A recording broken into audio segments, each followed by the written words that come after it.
Une sorcière nommée Alisa se promène dans les bois et soudain, elle entend un bruit.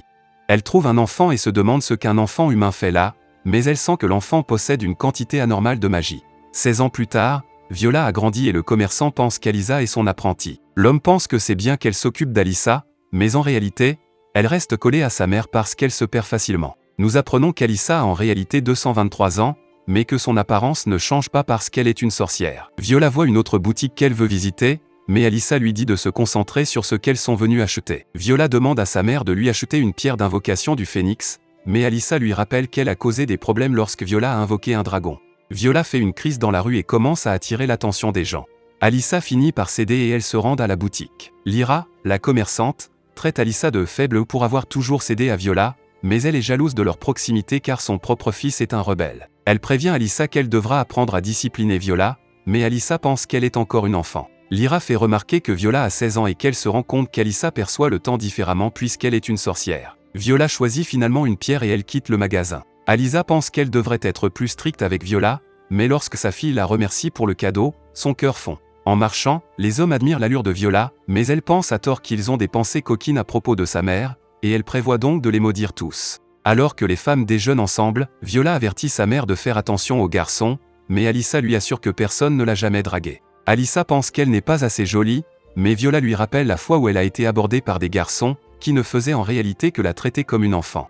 Alisa rentre chez elle et prend le thé avec ses amis d'enfance, Jiriko et Luna, et leur raconte que les gens la prennent toujours pour l'apprentie de Viola. Ses amis lui suggèrent de s'habiller plus comme une sorcière, mais Alisa leur fait remarquer que lorsqu'elle essaie de ressembler à une sorcière, cela ressemble plus à un costume d'Halloween. Ses amis soulignent également la rapidité avec laquelle les filles grandissent, et pensent que Viola pourrait aussi vouloir un petit ami. Alisa réfléchit à cette possibilité, mais à ce moment-là, Viola utilise sa pierre d'invocation et fait soudain irruption dans la pièce en demandant si elle peut garder le phénix qu'elle a invoqué. Alisa lui répond immédiatement par la négative, tandis que Jiriko et Luna se réjouissent de ne pas avoir d'enfant. Viola accueille les deux sorcières en les taquinant, mais les deux belles femmes sont offensées car cela les fait paraître vieilles. Alisa pense qu'il n'y a rien de mal à cela puisqu'elles ont toutes plus de 200 ans, mais elle l'intimide en lui disant que son apparence juvénile ne durera pas éternellement. Viola protège sa mère, alors Jiriko et Luna lui disent qu'elle ne faisait que plaisanter. Après le départ des deux sorcières sexy, Alisa parle à Viola de sortir avec des garçons. La jeune fille dit qu'elle n'y a jamais pensé et se demande pourquoi sa mère a abordé ce sujet.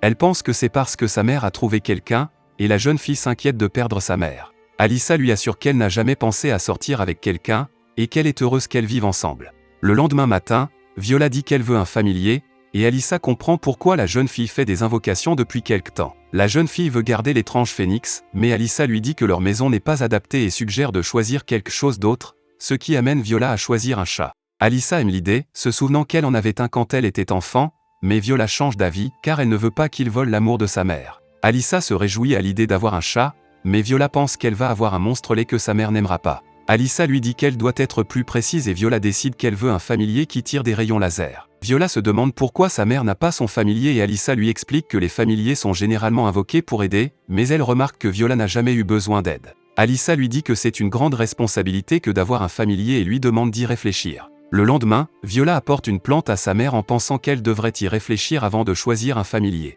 Alisa est heureuse de l'entendre et promet de la soutenir, mais l'étrange phénix apparaît soudain, jaloux que Viola ait choisi une plante. Le phénix montre comment elle peut faire pleuvoir. Viola pense qu'il est inutile que l'oiseau géant rivalise avec une plante, mais le phénix montre qu'il peut grandir en étirant son cou. Le phénix agit comme l'aîné des jeunes pousses en lui disant que si la plante travaille dur chaque jour, elle pourra devenir grande. Viola est heureuse qu'ils s'entendent, mais le phénix brûle soudain et Viola s'empresse de l'éteindre. Alisa rentre chez elle, mais elle trébuche soudain. Le phénix est soudain effrayé lorsqu'il aperçoit un concombre sur le sol et Alisa se rend compte qu'elle se comporte comme un chat. Viola retourne à la boutique de Lyra en disant qu'elle veut acheter des herbes empoisonnées pour vaincre ses ennemis. Lyra prend les herbes et remarque à quel point Viola a grandi en disant qu'elle se souvient encore de l'époque où Viola n'était qu'une enfant. Alisa emmène Viola à Lyra, et la femme musclée veut punir celui qui a abandonné l'enfant dans la forêt. Alisa a révélé que Viola avait beaucoup de magie pour une humaine et qu'elle voulait lui apprendre à s'en servir.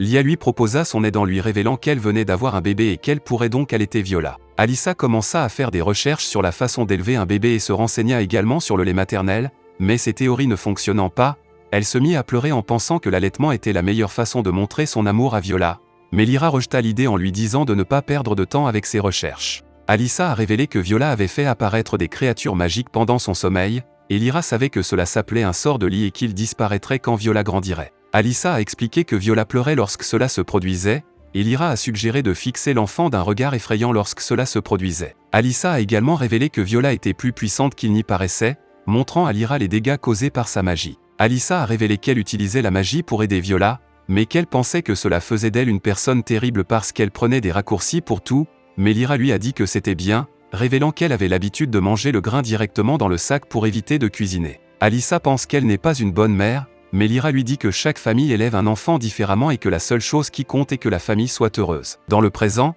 Lyra donne les herbes à Viola et Alyssa entre dans la boutique. Viola dit à sa mère qu'elle ne parlait que d'elle, tandis que Lyra les observe et pense qu'Alyssa est une bonne mère, les voyant toutes les deux très heureuses. Alyssa veut rencontrer le fils de Lyra, alors la femme musclée l'appelle, mais il lui répond d'une mauvaise manière et la met en colère. Elle se précipite alors dans la chambre de son fils et commence à le battre. Prions pour ce pauvre garçon. Au bout d'un moment, nous voyons Alyssa cueillir des herbes lorsqu'un marchand elfe nommé Fennel lui dit qu'il veut acheter les herbes. Fennel semble être amoureux d'Alyssa, mais Viola tente de l'empoisonner. Alyssa lui demande de s'excuser, mais la jeune fille lui répond que c'est lui qui a commencé. Quand elle avait 6 ans, il voulait qu'elle l'appelle père et aujourd'hui, Viola le déteste encore pour cela, mais Alyssa la traite de façon grossière en disant que Fennel est comme son petit frère. Le pauvre elfe est dévasté par ses propos.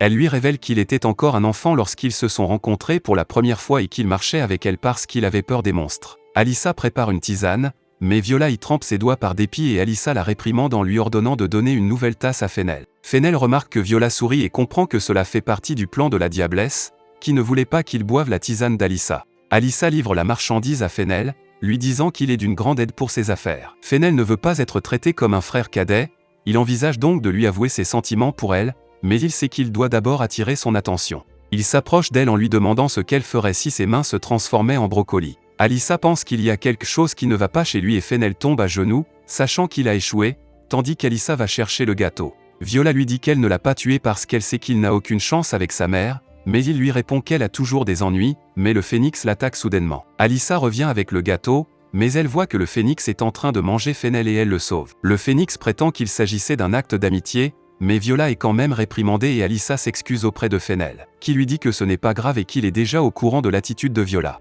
Cela lui fait comprendre qu'il ne peut pas rivaliser avec l'amour pour sa fille et il s'en va.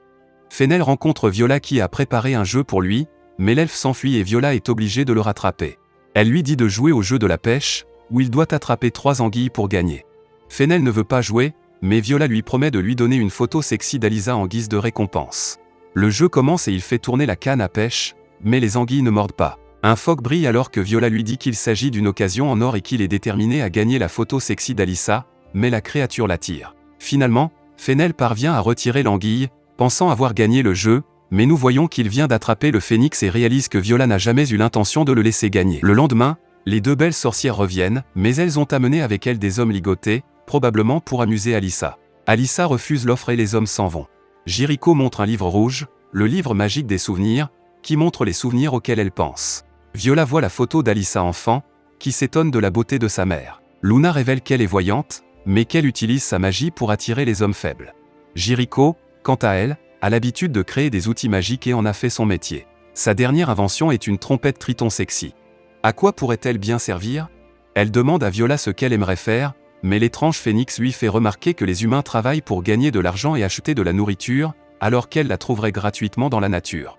Alyssa révèle qu'elle a toujours pris soin de ses amis qui faisaient des bêtises, comme elle le fait maintenant avec Viola.